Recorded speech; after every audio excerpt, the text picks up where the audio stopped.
Around 580,000 people are homeless as of 2020, according to the National Alliance to End Homelessness. That's 5 times the population of Gainesville. My name is Amelia Cardenas, and today I'm going to be discussing how America can eradicate homelessness. I will envision a world where every man, woman, and child will have a secure place to call home. You will learn why it is imperative that we take steps to end homelessness and build a better society. As someone who intends to work in the legal and political field, I have done extensive research into topics on human rights and equality. I will cover how homelessness is a violation of human rights that should not occur in a developed nation. The solution is to create affordable and public housing, and I will visualize a world where everyone has the right to a secure home. The problem is that homelessness plagues this country. In the United States, we are a first world country and we're considered a developed nation. So you would think that we would not have such an astounding rate of homeless people. However, as of January 2020, Florida had an estimated 27,487 people who were homeless on any day, according to the United States Interagency Council on Homelessness. Many people hold the stigma that homeless people are lazy or dangerous. However, according to a 2013 peer-reviewed analysis by the National Law Center on Homelessness and Poverty, the top causes of homelessness are usually things that are outside of people's control, such as lack of affordable housing, lack of access to employment, poverty, mental illness, and substance abuse without access to proper resources. So Senator Bernie Sanders said that America's housing crisis has been going on for 40 years and that today 18 million families are spending more than 50% of their income on paying for housing alone. So clearly you can see that there is a discrepancy between the income of Americans and housing prices. As someone who has lived in large cities, including cities like New York and Gainesville, the astounding rates of homelessness can be seen if you just take a walk down the street. In my opinion, these developed progressive cities should not be a place where homeless rates are so rampant, but this is where it's most likely to occur. Homelessness has a ripple effect in our society that damages our communities and our society as a whole. Crime, drug usage, and other social problems are heavily influenced by homelessness. But by the rates of homelessness, according to a social organization called Our Father's House, those crime and drug use and poverty are basically intertwined with homelessness. So crime and all of that causes homelessness, and then homelessness is also caused by those factors. So Senator Sanders proposed a plan, a solution to this problem, and it is what I mostly agree with when it comes to my plan to eradicate homelessness. So now that I have addressed the problems caused by homelessness and our need to solve it, now I'm going to talk about some solutions. Senator Sanders recommended a $2.5 trillion plan called the Housing for All plan, which he proposed to build around 10 million houses, which would be permanently affordable housing units, and he would make rent more affordable and controlled. He would allow more people to easily access public housing, such as lowering the qualifications for things like Section 8 housing and public housing. And he would combat gentrification and exclusionary zoning. It will be funded by revenue from government-sponsored housing agencies, Fannie Mae and Freddie Mac, which is government agencies that are in charge of like mortgages. So you can see slide 5 for a graphic about Bernie Sanders' plan, where I've shown like all the key bullet points. So the National Low Income Housing Coalition supports Sanders' plan and explained how it's feasible. They also found that 85% of Americans actually do believe that safe housing should be a top priority for our nation and our government. And so the Habitat for Humanity states that safe housing is crucial for mental and physical well-being. And a peer-reviewed study by Boston College from 2013 found that housing quality and stability significantly contribute to children's mental and physical well-being.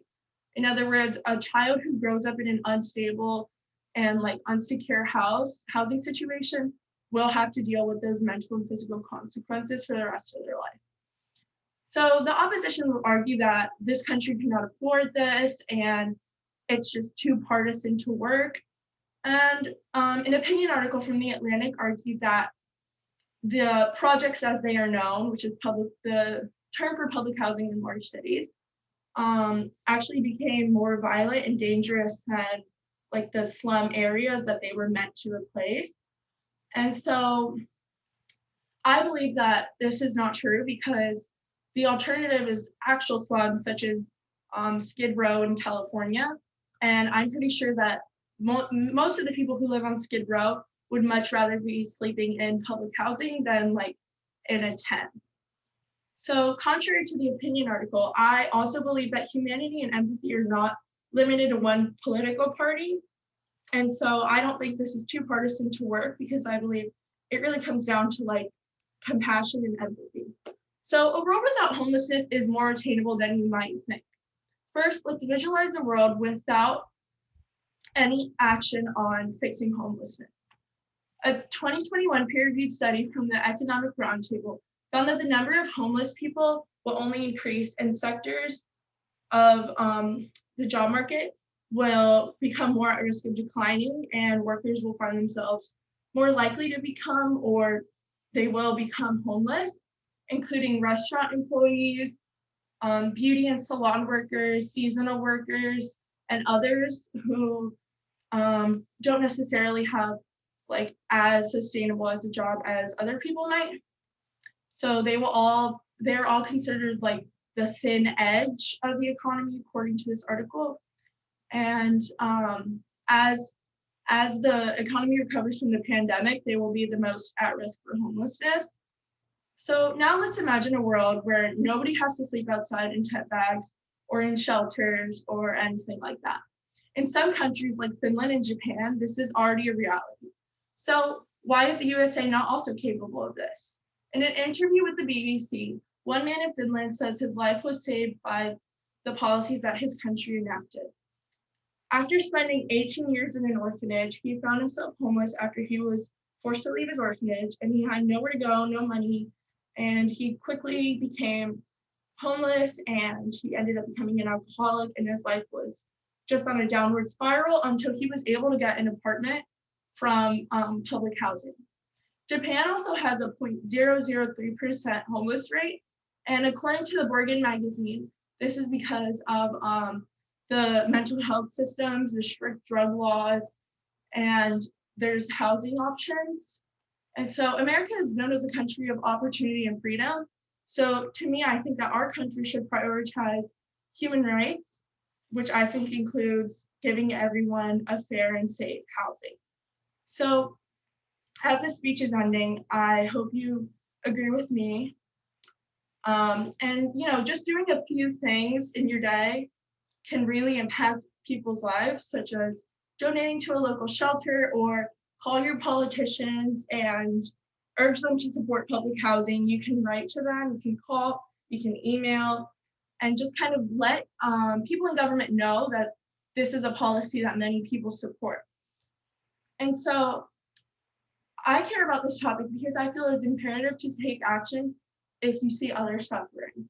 Imagine if you had to spend a night sleeping on the streets or finding some shelter. How would you want people to react to this speech? Now it's time for questions. I have a question. How do you think the COVID-19 pandemic affected homelessness? Well, I think a lot of people became like homeless as a result of COVID because a lot of people lost their jobs, like they couldn't work physically, so they didn't really have like a steady source of income. For example, like the article I mentioned earlier, the one from the peer-reviewed study talked about like salon workers and restaurant employees. And like as we all know, like during the pandemic, both of those industries like shut down, and so they lost a lot of their income. So I think the pandemic really like increased rates of homelessness. Any more questions?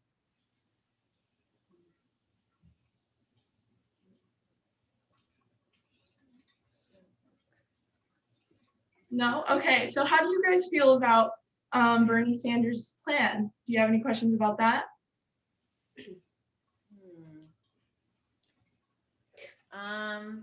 Do you think homelessness should be tackled nationwide or should it be state by state? I think maybe like a national policy, which then states can kind of like enforce based on their state. Because for example, like homelessness is much worse in say like California and New York than it is in like a rural state like Kansas or somewhere like that. So yeah. Any more questions? Why would it be that higher income states such as California or New York have a higher homeless population? Well, I would guess that it's because the higher incomes usually lead to more competitive job market. And like with a very competitive job market, there's always going to be people who get pushed to the bottom. And so homelessness is usually a result of this. Anything else? No, I don't think so. Okay. No more? Any questions about Finland or Japan? Anything? I was wondering what like different strategies have Finland and Japan used that are like have caused them to be better with getting rid of their homeless population.